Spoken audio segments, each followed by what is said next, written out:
बिस्मिल्लाहिर्रहमानिर्रहीम। बिस्मिल्लाहिर्रहमानिर्रहीम। अस्सलाम वालेकुम स्टूडेंट, क्या हाल है। हम लोग पॉलीमराइजेशन पढ़ रहे थे। पहले हमने जो पढ़ा है टॉपिक, इससे पहले वो पॉलीमराइजेशन ऑफ अल्काइन पढ़ा है। उसमें हमने पढ़ा था कि कैसे पहले कोऑर्डिनेशन होती है, उसके बाद इंसर्शन होती है और फिर जो है पॉलीमर्स होते हैं। और उसमें आपको मैंने ये भी बताया था कि अल्काइंस जो है वो लेस रिएक्टिव होते हैं एज़ कम्पेयर टू अल्कीन्स। तो उसकी जो पॉलीमराइजेशन है उसमें 2 या 3 ही यूनिट मैक्सिमम जो है वो आपस में कंबाइन हो सकते हैं। ठीक है, तो पॉलीमराइजेशन एक्चुअली क्या है कि द मॉलिक्यूल और polymer which are found by the combination of small molecules के स्मॉल मॉलिक्यूल या मोनोमर जो हैं जब आपस में कंबाइन होते हैं तो वो पॉलीमर कंपाउंड बना देते हैं। और ये प्रोसेस जो होता है ये पॉलीमराइजेशन कहलाता है। इसमें नंबर ऑफ मॉलिक्यूल जो हैं आपस में, मोनोमर जो हैं आपस में कंबाइन होते हैं। ठीक है, जो डाइमर होता है या दो डाइमर में क्या होता है कि 2 मोनोमर आपस में कंबाइन होते हैं और तीन मॉलिक्यूल हो तो ट्राइमर कहलाते हैं, 4 हो तो टेट्रामर। ठीक है, इसी तरह जब 100 से अबव मॉलिक्यूल्स 1 to 10,000 तक मॉलिक्यूल आपस में कंबाइन होकर पॉलीमर बनाते हैं और ये प्रोसेस जो है ये पॉलीमराइजेशन कहलाता है। अल्कीन्स जो हैं मोस्टली इजीली पॉलीमराइज हो जाते हैं और थ्रू कैटालिस्ट। तो मोस्टली कैटालिस्ट के बगैर जो है पॉलीमराइजेशन बहुत मुश्किल है। आपको पता है हम चैप्टर क्या पढ़ रहे हैं, कैटालिसिस के, ऑर्गेनिक कैटालिस्ट के। ऑर्गेनिक रिएक्शंस जो हैं उसमें जो है कैटालिस्ट कैसे इन्वॉल्व होते हैं। ठीक है, इसमें भी ये है कि होता क्या है कि पहले या कंडेंसेशन पॉलीमराइजेशन हो या एडिशनल पॉलीमराइजेशन हो तो उसमें क्या होता है कि पहले जो है मॉलिक्यूल या रिएक्टेंट जो है वो किसके साथ, कैटालिस्ट के साथ मिलता है, जो इसको क्या बनाता है, एक्टिवेट करता है। ठीक है, तो फिर वो आगे पॉलीमराइजेशन होती रहती है। इसमें जो है हमारे पास एग्जांपल्स हैं, ये इथीन है, 10 मॉलिक्यूल ऑफ इथीन के लिए तो पॉलीथीन बना देता है। इस तरह स्टायरीन में भी C डबल बॉन्ड ओके हमारा जो सिलेबस है उसमें एल्कीन्स और अल्काइंस की पॉलीमराइजेशन हैं। ठीक है, इसलिए जो है हम इसके बारे में पढ़ रहे हैं कि इसमें 2 तरह की पॉलीमराइजेशन होती है, कंडेंसेशन पॉलीमराइजेशन होती है और एडिशनल पॉलीमराइजेशन होती है। कंडेंसेशन रिएक्शंस आपने मोस्टली पहले पढ़ लिए हैं, इसलिए इसको मैं दोबारा नहीं पढ़ाऊँगी। उसमें भी यही होता है कि 2 या 2 से ज़्यादा मॉलिक्यूल आपस में कंडेंस होते हैं। ठीक है, और वो पॉलीमराइजेशन हो जाती है। वैसे भी पॉलीमराइजेशन का मेन पूरा आप एक पेपर पढ़ रहे हैं, उसमें आपको बहुत अच्छे तरीके से मैडम मदीहा पढ़ा रही हैं। आपको पता है वो तो बहुत अच्छा पढ़ाती हैं और वो आपको पढ़ा रही हैं और आपको इसके बारे में बहुत ज़्यादा इन्फॉर्मेशन होगी। ठीक है, इसलिए मैं यहाँ पे जस्ट थोड़ा सा टच दे रही हूँ इसका पॉलीमराइजेशन का कि ये कैसे होती है और किस तरह हम मतलब इसके बारे में मेन पॉइंट्स जस्ट पढ़ाऊँगे। इसमें एडिशनल पॉलीमर्स है। एडिशनल पॉलीमराइजेशन में क्या होता है कि मोनोमर्स आपस में ऐड अप होते हैं। ठीक है, कि it is a process in which polymer is found by the addition of monomer usually containing multiple bond without loss of molecule. ठीक है, कि डबल बॉन्ड आपस में दूसरे मॉलिक्यूल पे अटैक करता है। आपको पता है डबल बॉन्ड जो होता है वो रिएक्टिव होता है, लेकिन उसको मोस्ट रिएक्टिव बनाने के लिए कैटालिस्ट के साथ वो पहले रिएक्ट करता है, फिर जो है नेक्स्ट आगे रिएक्शन होता है। अब इसमें फीचर उन्होंने बताया कि additional polymerization as compare to condensation polymerization से ज़्यादा अच्छी होती है कि functionally in this case the polymerization is usually 1 multiple bond rate of reaction is 4 times faster than condensation polymerization, high molecular weight polymer are achieved। ठीक है, कि इसमें क्या होता है कि रेट ऑफ रिएक्शंस भी ज़्यादा होता है एडिशनल पॉलीमराइजेशन का as compare to condensation polymer, और इसी तरह जो है मॉलिकुलर वेट में इनके ज़्यादा मॉलिक्यूल आपस में पॉलीमराइज हो सकते हैं। Chain reactions are extremely exothermic due to breaking of double bond. ठीक है, कि एडअप होता है तो इसलिए बॉन्ड का ब्रेक होना ज़रूरी होता है। अब addition polymerization occur by 3 main जो है इसका मैकेनिज्म है। पहला फ्री रेडिकल मैकेनिज्म, दूसरा है अनायनिक मैकेनिज्म और तीसरा है कोऑर्डिनेशन मैकेनिज्म। ठीक है, फ्री रेडिकल मैकेनिज्म आपने पढ़ा है, आपको पता है कि क्या होता है। It is a type of chain polymerization which is carried out by the free radical. In this mechanism chain growth start involving continuous and very rapid addition of monomers to form a polymer chain। ठीक है, इसमें क्या होता है कि 3 steps में ये reaction होता है।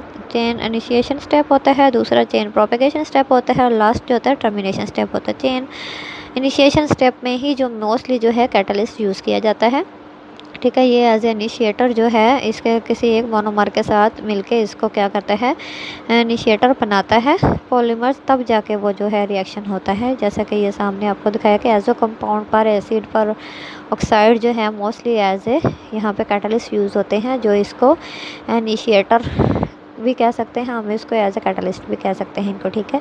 तो एज ए कंपाउंड आप देखें कि जब हम इसको लाइट डालते हैं तो एज ए कंपाउंड जो है वो रेडिकल बनाते हैं। ये रेडिकल फिर जो आगे हैं चेन इनिशिएशन, चेन प्रोपेगेशन और टर्मिनेशन स्टेप्स में यूज़ होते हैं।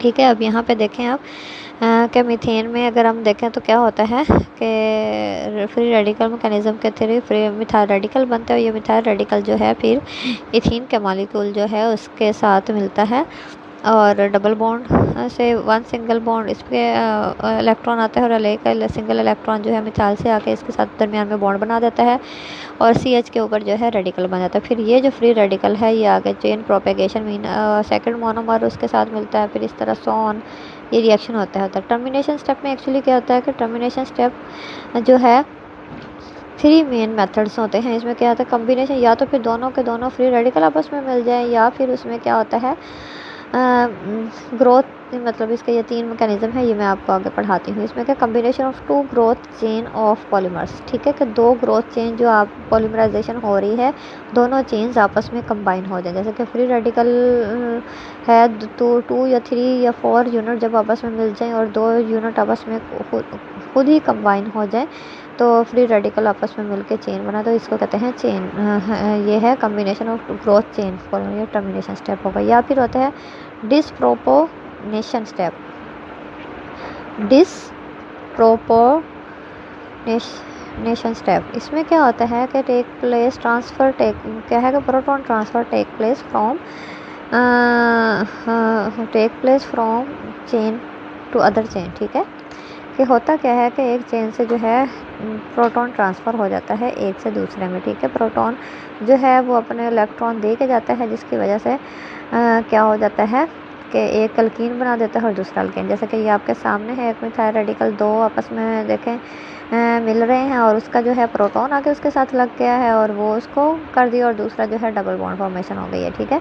और तीसरा जो है चेन ट्रांसफ़र मेथड। कि चेन ट्रांसफ़र मेथड क्या होता है कि the monomer solvent transfer from क्या है अदर एजेंट्स है।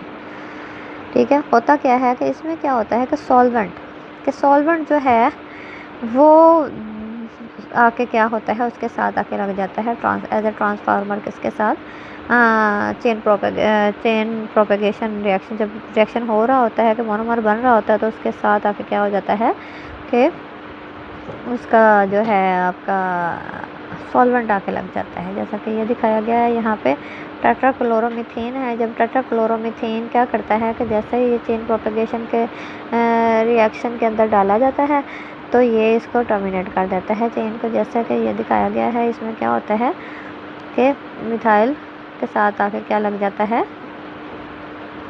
कि Cl, यहाँ पे Cl आके लग जाता है और साथ मिथाइल क्लोरो पॉलीथीन प्रोपेलीन बन जाती है। ठीक है। इसी तरह जो है टेट्राक्लोरो जो है फिर वो रेडिकल बन जाता है। ये रेडिकल फिर जो है अगला जो है प्रोपाइलीन जो है उसके साथ रिएक्ट करती है और उसको फिर फ्री रेडिकल में चेंज कर देती है, लिविंग पॉलीमर बना देती है। ठीक है। लिविंग पॉलीमर बन जाता है। ये लिविंग पॉलीमर फिर जो है ये फर्दर जो है ये क्या करता है रिएक्शन करता है।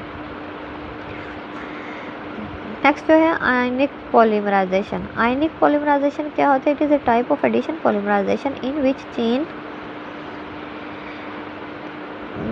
across और ion which are found usually ionic और कैटायनिक, या एनायनिक हो सकते हैं या कैटायनिक हो सकते हैं। ठीक है। आयनिक पॉलीमराइजेशन में क्या होते हैं कि जो पॉलीमर ऐड होते हैं वो या तो कैटायन की फॉर्म में ऐड होते हैं या एनायन की फॉर्म, मतलब इसमें 2 टाइप्स हैं, एनायनिक पॉलीमराइजेशन और कैटायनिक पॉलीमराइजेशन। कैटायनिक पॉलीमराइजेशन में क्या होता है कि cationic chair and take place और found with by polymerization we use catalyst of electron deficient. ठीक है। इसमें इलेक्ट्रॉन डेफिशिएंट मोस्टली क्योंकि इलेक्ट्रॉन डेफिशिएंट नेचर का होता है, such as Lewis acid catalyst mostly हम यूज़ करते हैं। इसके लिए जो कैटायनिक पॉलीमराइजेशन के लिए monomer should be rich electron rich species, ठीक है। एनायनिक के monomer should B electron rich normally with 1 substitution electron donating group.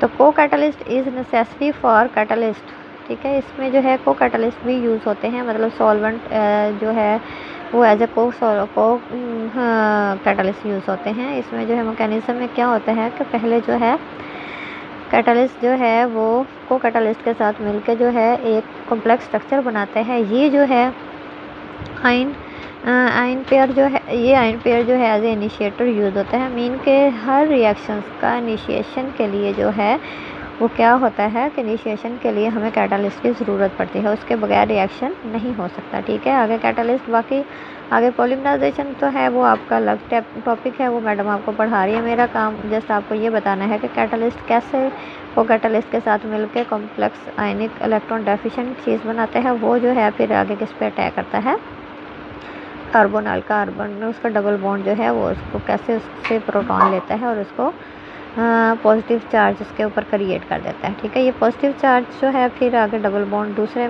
Molecule का जो है और डबल बॉन्ड जो है वो उसके साथ आके लगता है और इस तरह जो है ये चेन प्रोपेगेशन स्टेप होता है। और चेन 3 मेथड आपको वही वाले ट्रांसफ़र ऑफ प्रोटॉन और क्लोजन ऑफ कैटाइन और वही के मेन, जैसे पहले मैंने आपको बताया है कि चेन टर्मिनेशन के 3 स्टेप है। पहला ट्रांसफ़र ऑफ प्रोटॉन का ट्रांसफ़र होना मीन के दोबारा से जो आयनिक पेयर है वो दोबारा से अपना प्रोटॉन ले लेता है और इस तरह जो है वो इसको टर्मिनेशन स्टेप में चेंज कर देता है। क्लूजन ऑफ कैटाइन एक एंड जो है एंड काउंटर आयन, जिसमें कहते हैं कि सेकंड मेथड जो है covalent bond is found by क्लूजन of cationic chain and, ठीक है, counter ion usually is found bye catalyst के। यूजुअली कैटलिस्ट जो है वो क्या करता है कि इसके अंदर क्या कर देता है, counter ion क्लूजन of counter ion बनाता है या फिर क्लूजन ऑफ कैटाइन के आपस में क्लूजन होती है। तो इससे क्या बन जाता है कि वो कैटलिस्ट के साथ आके मिल जाता है, कैटलिस्ट का कुछ पार्ट उसके साथ आके, जैसे कि OH जो है कैटलिस्ट से वो उसके साथ आके लगा, तो BF एज इट इज़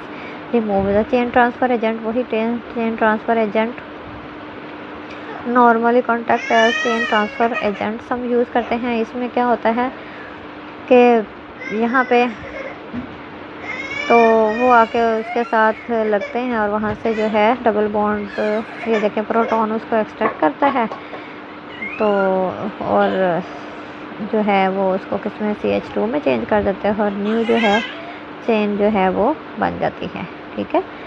कि चेन ट्रांसफ़र एजेंट कैसे होते हैं। एनायनिक पॉलीमराइजेशन क्या होती है, एनायनिक पॉलीमराइजेशन में आपको polymerization in which charge carrier are carbanion, ठीक है, कि इसमें टर्मिनल कार्बेनाइन पॉलीमर होते हैं, कार्बन नेगेटिव चार्ज होता है, ठीक है। उसके ऊपर मोनोमर